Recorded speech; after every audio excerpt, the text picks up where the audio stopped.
ओर से सम्मानित रविंद्र चौधरी जी का सम्मान मानता को हमारे जिलाध्यक्ष वर्धा जिलाध्यक्ष मानीपुरी जी मंच का सम्मान लाने का कष्ट करें।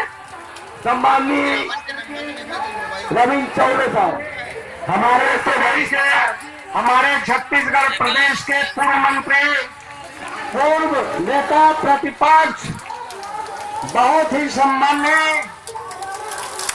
आदरणीय रविंद्र चौधरी जी, आपको समर्थन देने के लिए हमारे मंच पर आए हुए हैं। मैं पूरा आयशो परिवार के ओर से आदरणीय चौधरी जी का हार्दिक अभिनंदन करता हूं, स्वागत करता हूं। बहुत बहुत धन्यवाद। मुख्य अतिथि का बैच के साथ स्वागत करेंगे। बैच एवं टोपी के साथ स्वागत करेंगे। सागरवंशी जी जहां कहीं भी हो मन से जा करके पहना करके आयशो का उनका सम्मान करें, स्वागत करें।